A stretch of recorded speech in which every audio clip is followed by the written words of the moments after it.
Thank you all for coming to my session, FileMaker in Action, a Media and Arts Case Studies. Who knew that an art company needed databases? My name's Bryn Berenshausen, and I'm the Director of Technology for Kalisher. I'm from Mebane, North Carolina, by way of Reading, Pennsylvania, where I live with my wife, Katie, and our 4 cats.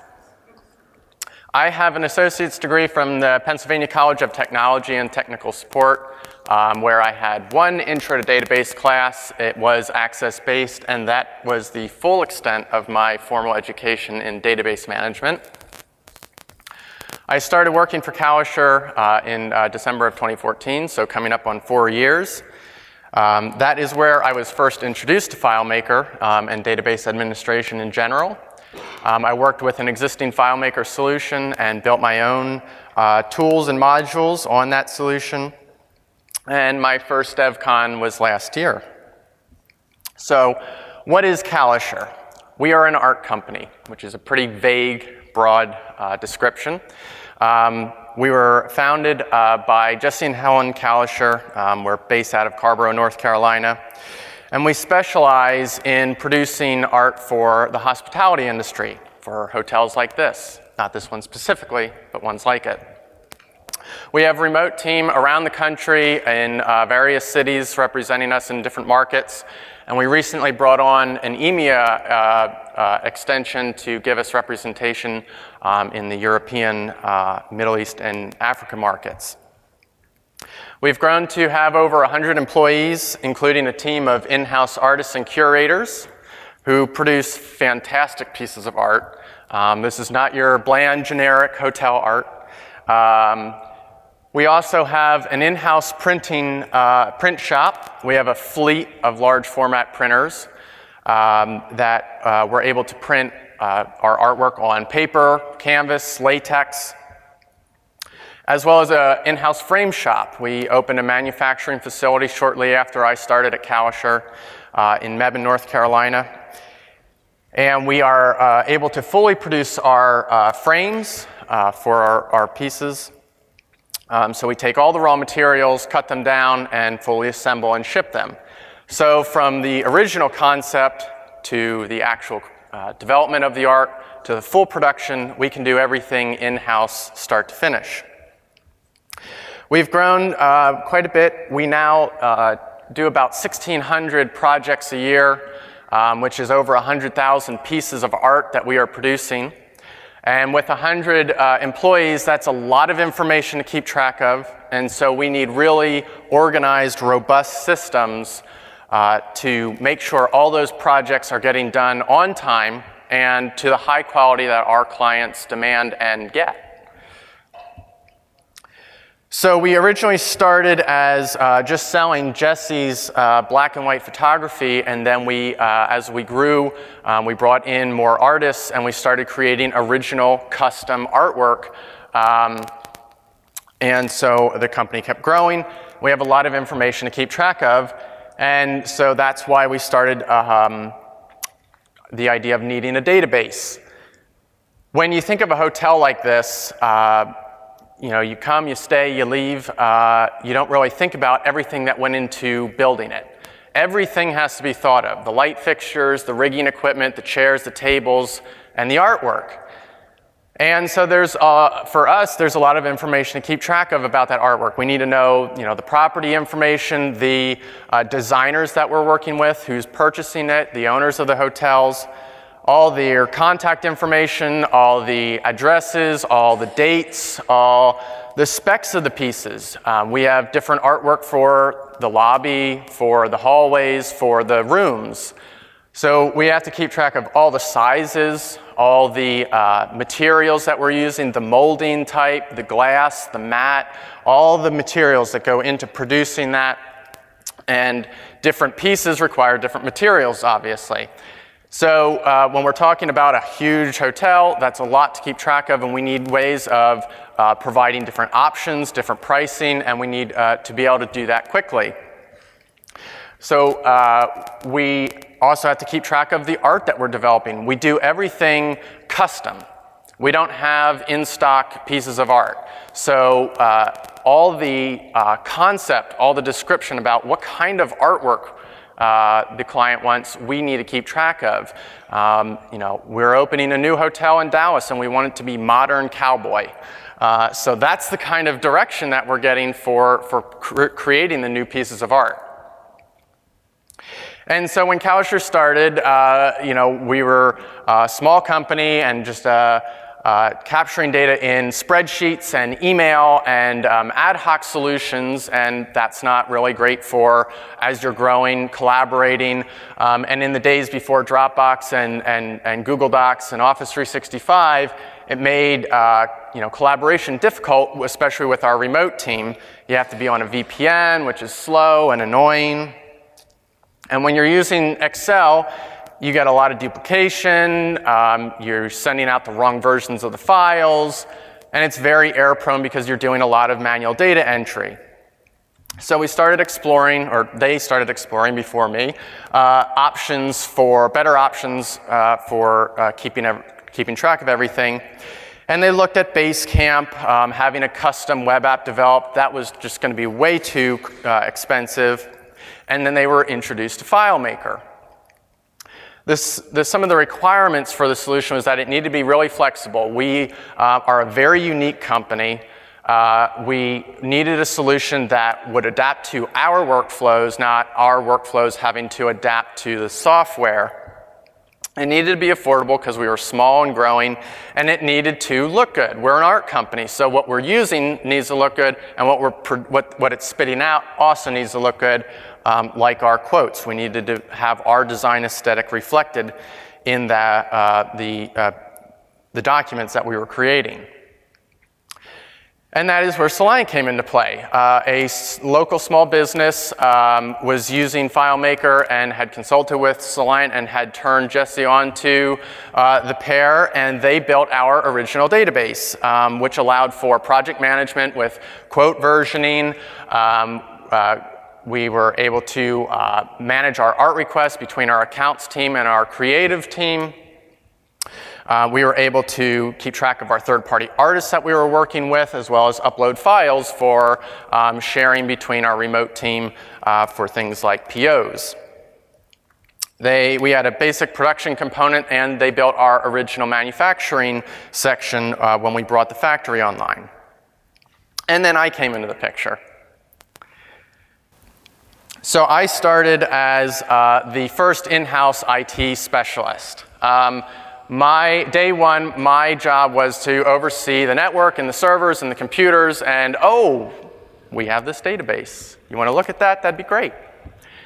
Not having had any background in databases, I dove in and started looking around, and now it is 90–95% of my daily day-to-day is developing. I have now an IT associate who can handle my computer's not turning on kind of questions. And it was really great was that I was able to be proficient within months, weeks, I'm not sure. But that's how easy FileMaker is to get started, as not knowing anything about databases, and now you're developing solutions for a multi-million-dollar company. What was really great about being new to FileMaker is that a lot of it is common sense. It's very logical, and when you have a database that was built by a company that you have some really good bones, it's easy to go back and dissect it and kind of reverse engineer and deconstruct what's going on, and looking through the scripts and following the logic and the relations and learning about how a database works and functions. Because it's self-contained, you're able to see the data and the structure and the interface and build it all really easily without having to become a server administrator and a web developer and learn a new language. It's just easy to jump in and get started and going. And because of the amazing community, there's endless resources online that I was able to just Google what I was looking for instead of having to reinvent the wheel and get started really easily. And it's very conducive to trial and error, and I'm a hands-on learner. I don't like to do a lot of reading. I like to just get in there, get my hands dirty, and figure it out.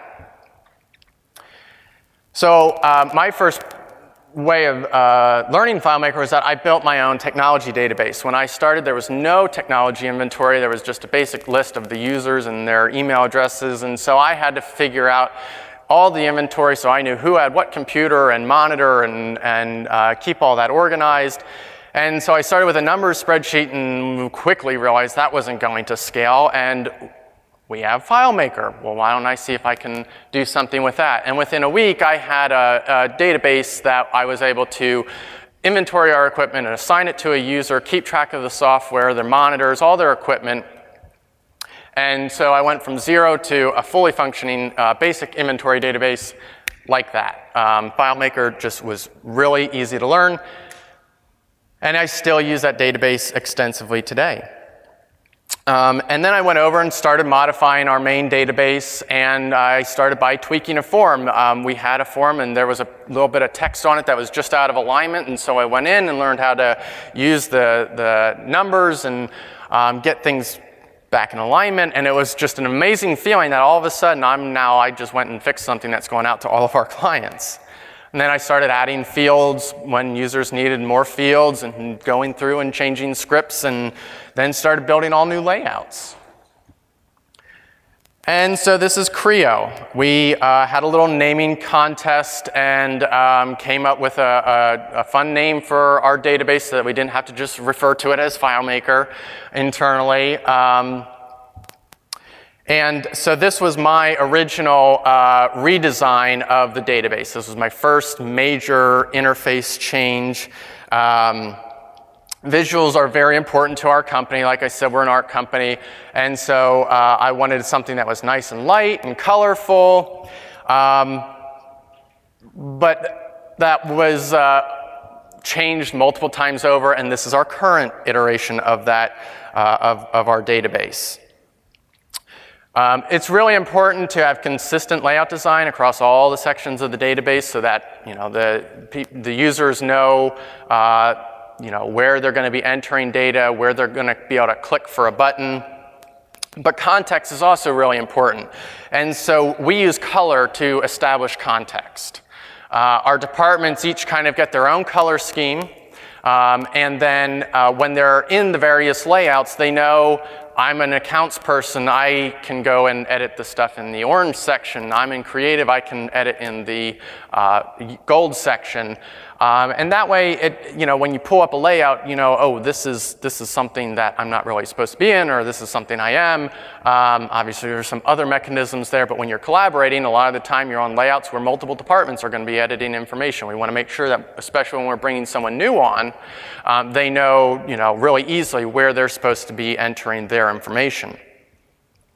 Part of the process of developing is keeping the user in mind. Would you want to use this every day? And so when I'm developing, I'm trying to keep that in mind of, if I have to click this many times for a repetitive task, is that going to get really annoying? And trying to find streamlined solutions, making sure not only does it look good, but is this going to function for people day to day, day after day after day? And so it's important to get feedback before you dive in to a new project so that you understand what the users want and not just tell them what you think they want. It's bitten me a couple times where I go in and get an idea from a manager, and I go and I produce something and then realize that's not going to work for the people who are actually using it. So establishing that up front is really key. Being an in-house developer is really great. I really enjoy it. Not to take anything away from our consultants, our amazing consultants, but I really think having an in-house developer or if you're going to have a program that is mission critical is really a great idea. It's great because you're always there. You're always there to solve problems, add new features, and you get a really great understanding of the company. Our company uses the database for every aspect of our company's workflow. So as the IT developer, I know how our finance team works. I know how our purchasing team works. I know how the accounts team works and the creative team. And so you get to figure out new solutions to streamline workflows between departments and within departments. So you're able to quickly respond to as the company changes. Like I said, we're a growing company. We didn't have a purchasing department 2 years ago, so we had to build a whole new section of the database for them. And I was able to do that pretty quickly because we were growing really fast. Coming to conferences like this, you learn new things. You learn that, okay, now I can go and integrate our database with Outlook. That's cool. I didn't know I could do that before. And so that improves business speed and saves the company money. And you have the opportunity to improve relations with your clients. One of the things that we did was we would generate a quote and we would generate a spec sheet. And the spec sheet had a really nice picture of the artwork that we were going to be selling. But the quotes was just the text. And the client said to us, hey, it would be really great if we could have a thumbnail of that picture on the quote so that when we're comparing the spec sheet to the quote, we're not just looking at the item number, we can look at the pictures. And we did that, and they loved it. And so you get that, you build that relationship with your clients, and then those designers know when they have to go and build another hotel, they're going to come back to us. We actually show off our CREO to our clients, to our vendors, our designers, when they come to our studio for client visits. They're really proud of our database because it shows no one has anything like this, and it shows how organized and how fast we can be. So how are we using FileMaker now? I just built a CRM, which is allowing us to move away from Salesforce, which is going to save us a ton of money. Pays for me to come back here a few more years. So we do the accounts and the contacts and the tasks, but then we build an events tool so that our marketing team can record their events, and then we do our expense reconciliation in FileMaker, and we can tie our expenses to our events, and we know how much our marketing team is spending and know where we can best budget that money. We still use it for project management, keeping track of our customers and our quotes, but we built item templates. So that when we're speccing out new pieces, we say, well, this is going to be a frame paper print, and then these certain fields light up to say, well, we need to fill out the molding and the mat and the glass. But if it's a canvas, well, we don't need glass. And that makes onboarding new employees really easy because you don't have to memorize so much information. It kind of gives those cues that this is information that's missing. We do invoicing and payments with a QuickBooks Sync. This is our project list. This was my old original project layout, my first major redesign that I did, and what it looks like today. We just rolled this out. They are using it for the first time the past 2 weeks, so I decided I was going to go out of town. This was our old quoting screen and what it looks like today. And if it looks a little washed out on the projectors, pull up the PDF because I promise it looks a lot better on there. We use it for purchasing management, print repro management, manufacturing. We do work orders. We produce a bill of materials. And we do inventory. I've rebuilt our inventory system about 3 times. We're an art company. We've never done inventory before, and it's all custom. We're taking raw materials and we're making finished goods. Very complex, and so we had to learn over and over again what was going to be best for our company. And that's what's great about FileMaker is that you don't do it right the first time, you build it over again, and you make it work for your team. We use iPads for our manufacturing. So on the floor, they're pulling up the specs on what they need to produce. They're managing the inventory on them. And our biz dev team, I built a mobile version of our CRM so that when they're out and about, they can be pulling up the CRM on their phones. And they have loved that. Every time we talk about it, they're just like, this is so great. I can sit in the airport or on the plane and I can enter notes about a meeting. And it's great because they didn't have that before. And instead of having to have an Excel sheet where they were keeping track of meeting notes, now they have a beautiful little app to do all of that. Our manufacturing team also uses those iPads to take pictures of the finished pieces. And then at the end of the week, we produce a gorgeous PDF right from FileMaker that shows off the pieces as they are heading out the door. And we send that out to the whole company and say, here's what we did this week. Because these projects can span months. So from when the creative team actually creates the art until we actually produce it, it can be a lot of time. And so now this is a nice way to show off to the team, oh, here's the stuff. Here's all that work you did, and it's heading on out the door. And if you thought I was done, I'm not. We use it for art development, outside artist catalogs, vendor catalogs, reporting. The technology department uses it. Marketing materials get uploaded to it. We use personnel management. We have our out of office in there. So as you saw on the home screen, we know when they open up CREO in the morning who's not in the office today. Really flexible for our company. It's grown quite a bit from when I started. I think it was about a gig in size, and it is now 26 gigs of database files and lots of external container data. One thing I'll say as a new developer was that understanding that plugins are your friend. I use a couple of these plugins, and every one of those has been really essential to our company. I was a little hesitant at first to use plugins. I don't know why, but they are really great. A couple tips for new developers. Use the tools available to you. The script debugger and data viewer are just really great tools to check your calculations and test your scripts. You don't want to run a script without testing it a couple times. And you want to be consistent in how you name your tables and your fields and scripts so that if you are working with another developer, they can kind of understand your language, and there's some consistency there. Keeping the relationship graph clean is really important. I had this slide before I attended Diego's session yesterday, and I sat there and was like, oh, I'm just going to tell people, you got to go watch that, because it was fantastic. Even for someone who's been doing this a couple years, everything he said, I'm like, well, I'm going to go adjust my workflow. It was fantastic. Last couple of tips. As a developer, if you're an aspiring developer, know that the first method may not be the best solution. You are going to have to redo your work a couple times over, possibly. Don't be insulted by that. Don't be afraid of that. It's going to happen. I have redone our layout design a couple times to make it better and look better and feel better, and rewritten scripts multiple times over with new techniques. So that's just going to happen. It's part of the process. Custom menus, I've found, are key if you don't want people to be able to replace all the contents on 10,000 records. You want to get that out of the menu. If you don't want the delete shortcut, don't want Command E to delete a project, building those custom menus, while maybe a little daunting, is definitely something you want to do. And lastly, backups. You want to make sure you have a good backup plan in place, and that you're able to know how to get in there and retrieve data.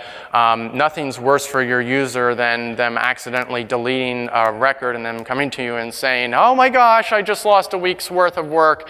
I don't know what to do. And you say, don't worry, calm down, I've got it. And you do that, and you're going to make yourself a new best friend when you can go and recover that. So definitely want to make sure that you're good at having those backups and being able to retrieve them. And that's all I have. Thank you so much for coming. Make sure to fill out the evaluations, and now I'm going to turn it over to Matt.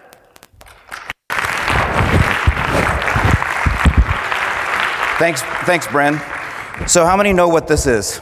Does anybody have any idea? A Snuggie, that's right. As seen on TV product. Does anybody want it? There you go. It's yours. I think instead of DevCon t-shirts, maybe they should give us DevCon Snuggies, since it's so cold around here.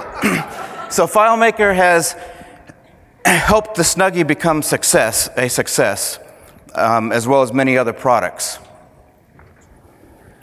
We've actually aired over 5 million TV commercials using FileMaker. So who am I? I consider myself highly creative. I have a design and advertising background. And I love interface design. I love tackling problems as well. I started out with FileMaker in the early 90s with version 2. And I was running a studio, an in-house art department, essentially. And our product team was on PCs, and we were on Macs. And we just couldn't get the copy from the product team to the Macs. Transferring floppy disks, at that time you had to actually convert them to actually get them to work in a Mac.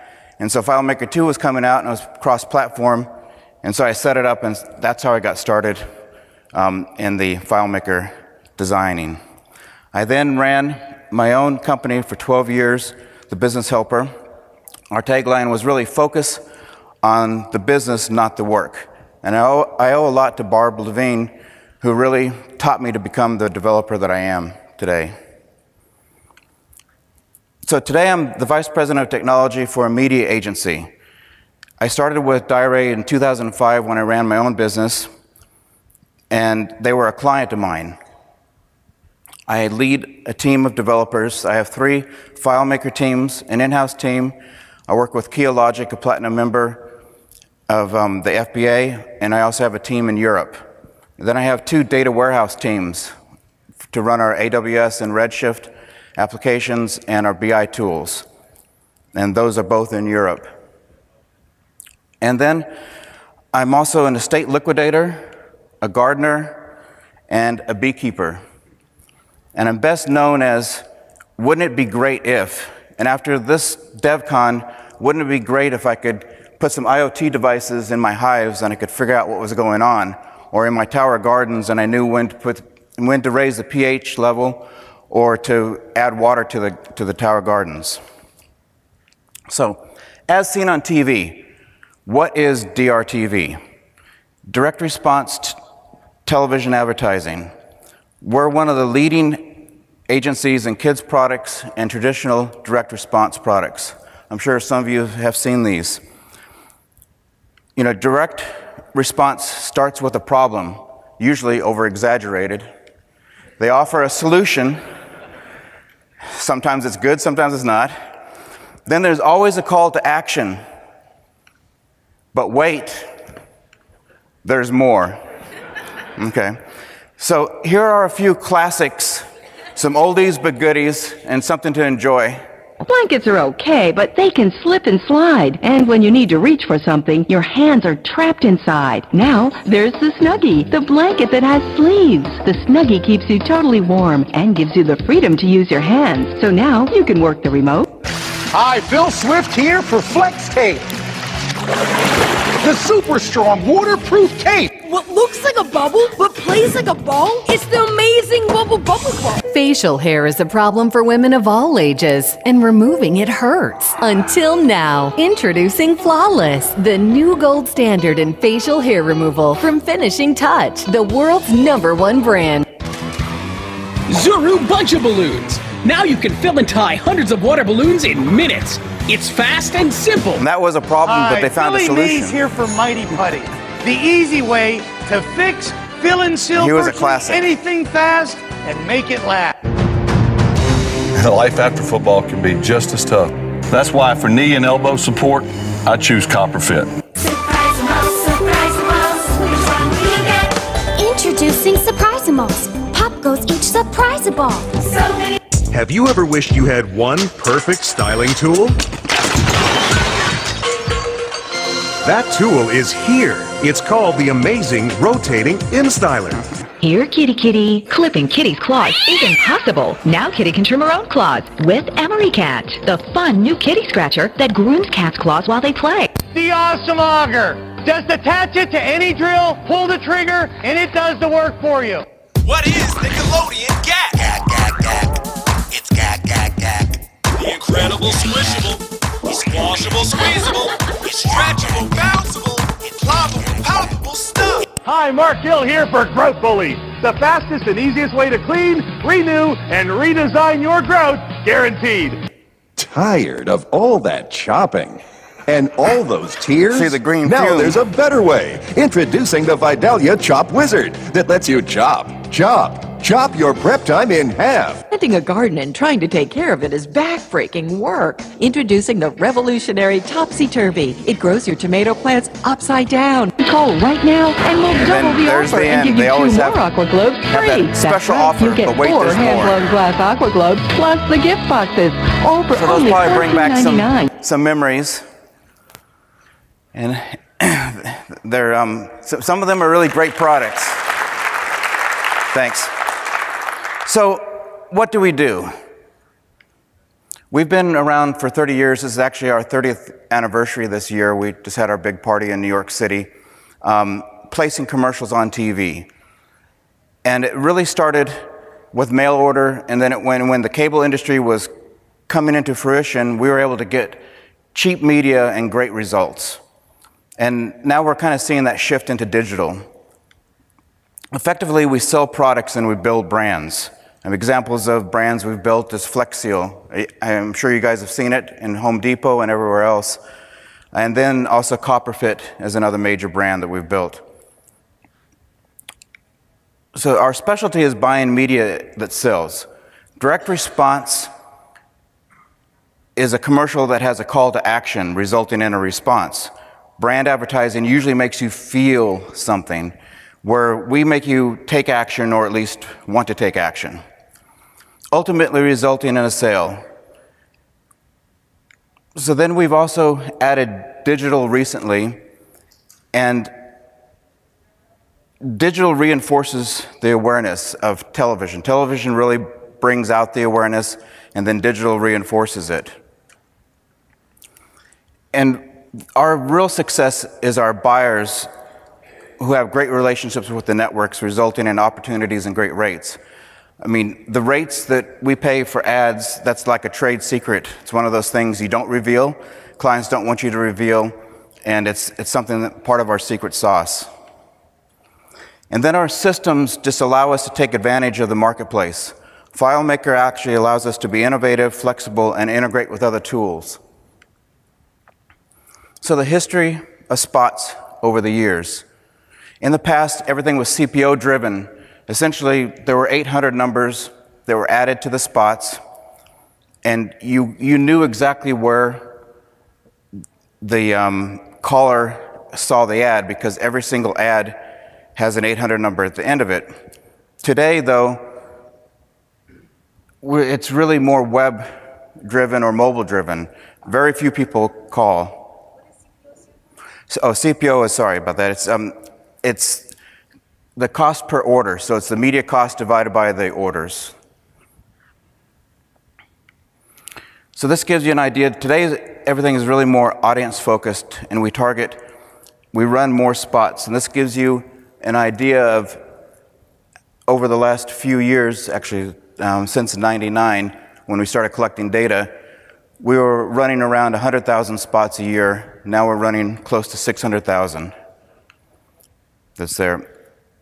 It's more about the number of eyeballs, the impressions that we're delivering. It's the number of spots that we're getting out there, the commercials that are being seen.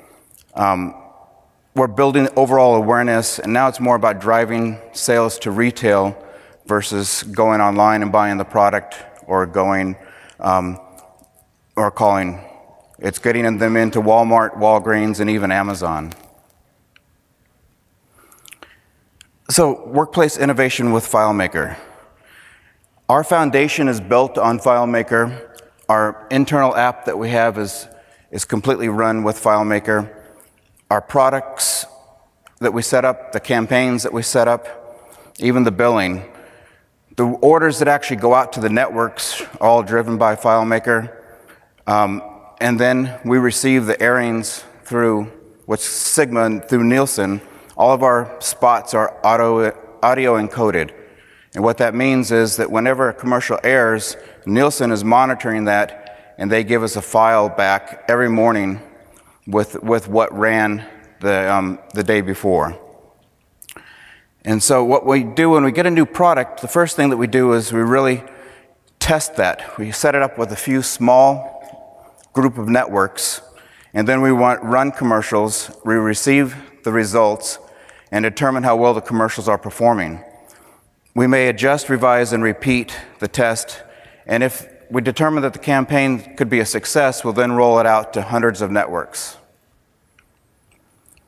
We also get end-user early involvement. Basically, we set up data champions. We get the users involved early. We have one from each department. We meet in smaller groups, and we get real user feedback.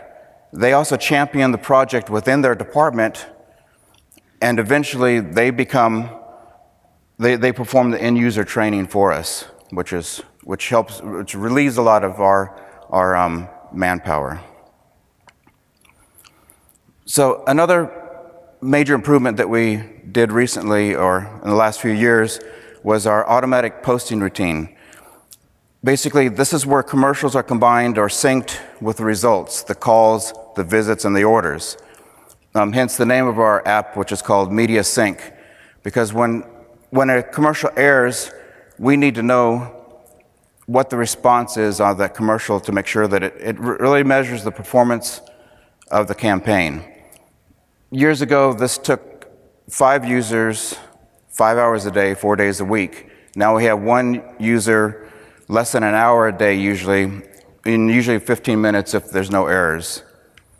So what this really means is, I don't know if you can see in here. So a spot airs in the morning at 10:15, almost 11 a.m., and then what you'll see is the actual order value coming in and the call volume based on that. And so in the past, based on the call bursts, the buyer had to determine about when the spot aired.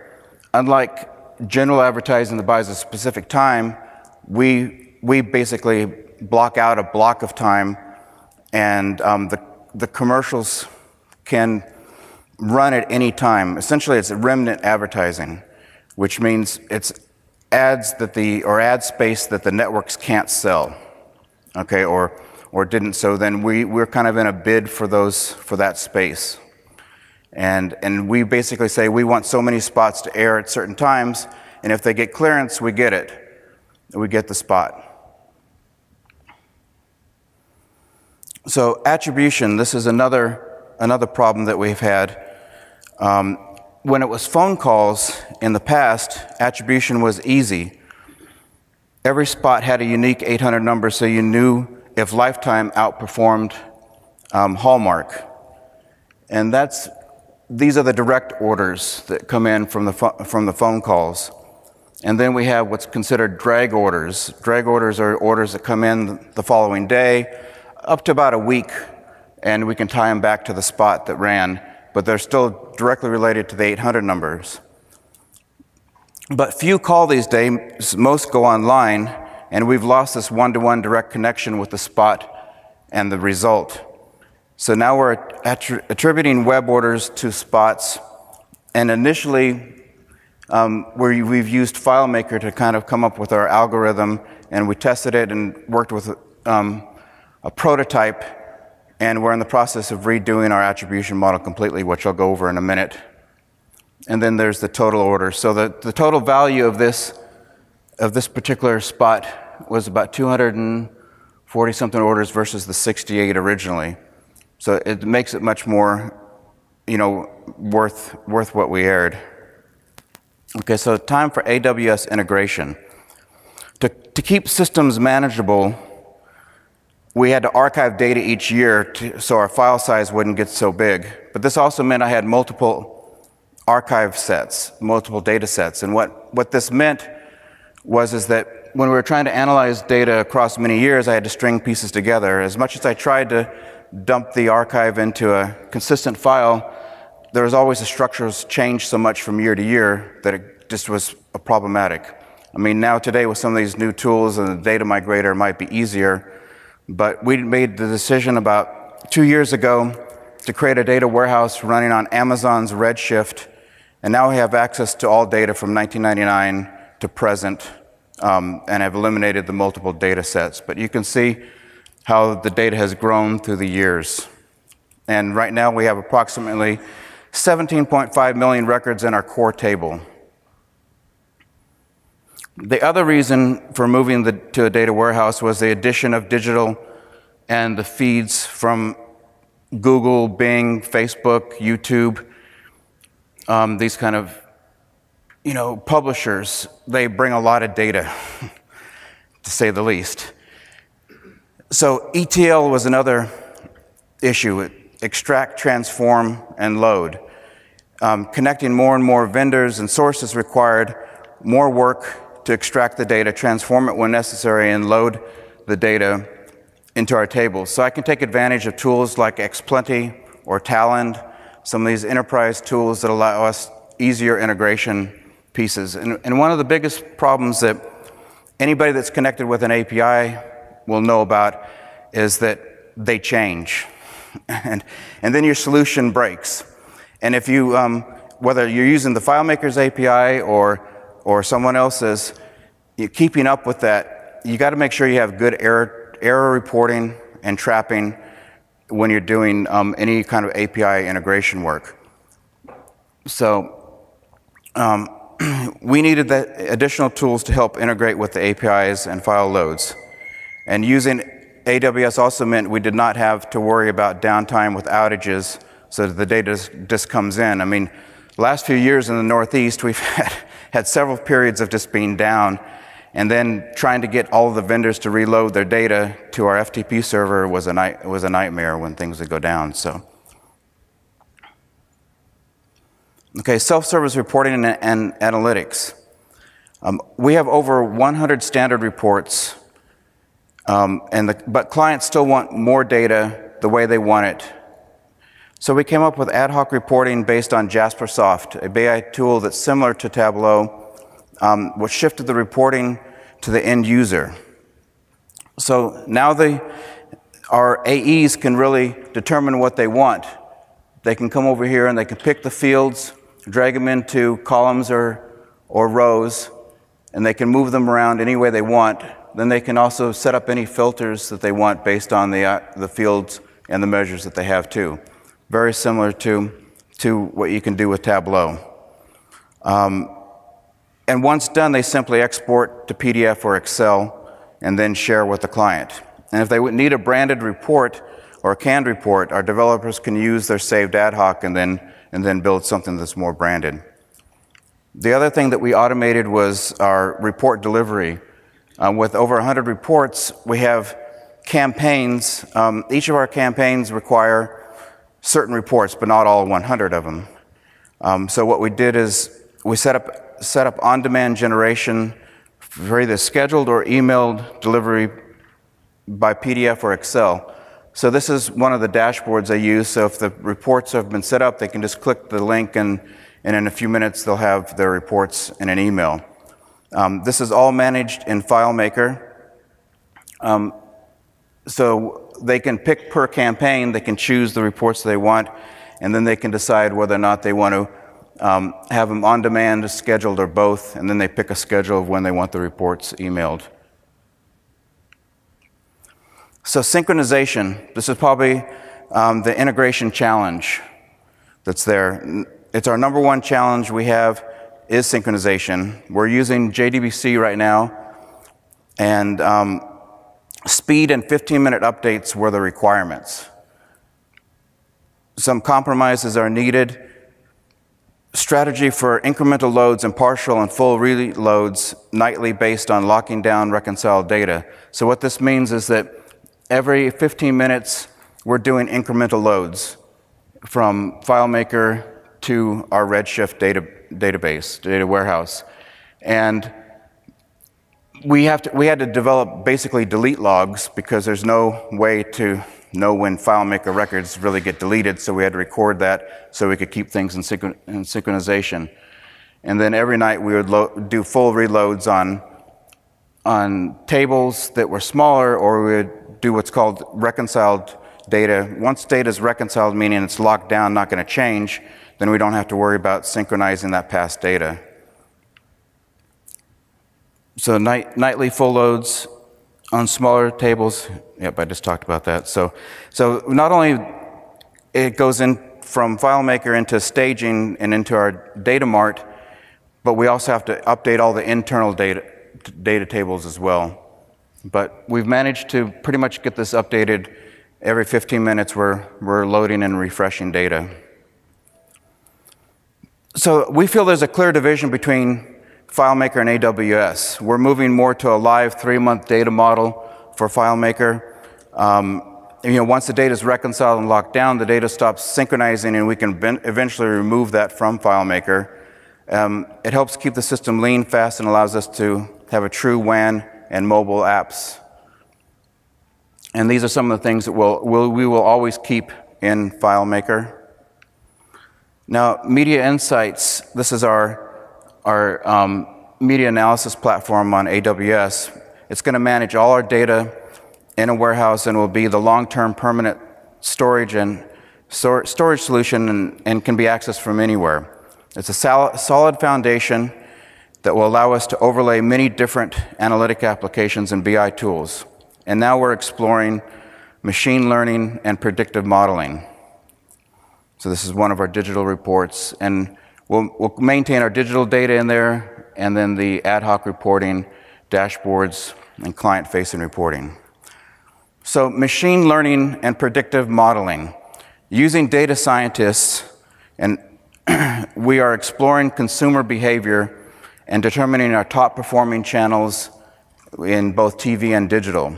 This is currently in development now. This example shows it measures responses and interactions.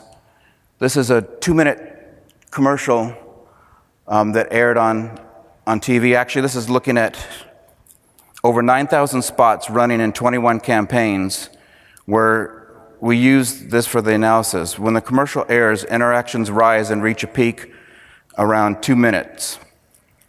And then when the spot's end, it then tapers off. And so the goal here is to determine the top performing networks using the data in our new and then to use the data in our new attribution model. So what this is showing here is showing our 4 main lengths of commercials: 15s, 30s, 60s, and 120s. And so this is showing the interactions within those spots. And so we're going to be using these curves and overlaying them in the attribution models that we're doing. I mean, because that's the most difficult thing that we have. How do we know that you saw something and went online to view it? You know, the behavior is you know, most of the time we can get an idea, but when you're running hundreds of commercials, or even for one product, we could be across 10 networks at the same time and run the same commercial, and they could all be hitting the website within that time. So we've got to be able to determine, based on the volume and the length and a lot of other detailed information. Then we have to deal with multi-touch attribution models. This basically means that you went online, you might have seen an ad, and then eventually clicked it to buy the item. And so you can see here that we can see the TV, direct visits, unattributed, which we don't know where it came from, a phone number, and then like Google Ads. And what's also more interesting is we can actually know the attribution path or the path of the consumer. They see, in the phone call scenario, they saw an ad on television, they made a phone call, and then they placed an order. In the digital side, they saw the ad, they went online with an Android device, they went through the website, and then they placed an order. So using pixel data, we're able to capture really what's going on. So what's next in the workplace for us? We're working on FileMaker Go applications now to place on-demand orders, because what happens is when the networks lose spot time, these avails become available, which means the network needs to fill it with a spot. And so they know that if they can reach out to us, we usually will have these commercials sitting on their servers, and all we have to do is place an order with the network, and we'll get a great rate because they're all of a sudden stuck with no commercial, and they need to have someone to fill that space. And so using mobile devices, our buyers can, at any time they get the email or they get the notice, they can go in and set up the order and send it off to the network immediately.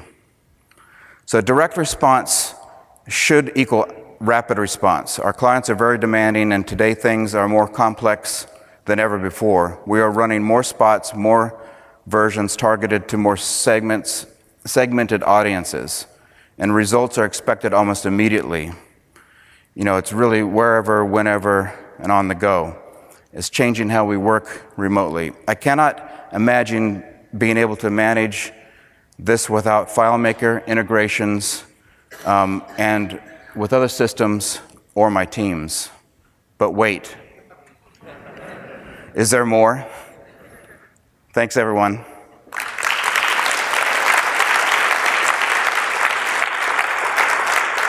So if there's any questions, I think we have a little bit of time. Can you explain the process you use for the drag and drop for somebody wanting to create a report I'm on sorry. their own? Can you explain, you talked about people being able to make their own reports on top of your 100 standard ones. Right. And I think you use the term drag and drop. How are you doing that in FileMaker? That's in Jaspersoft. That's not in FileMaker. That's actually in a BI tool like Tableau.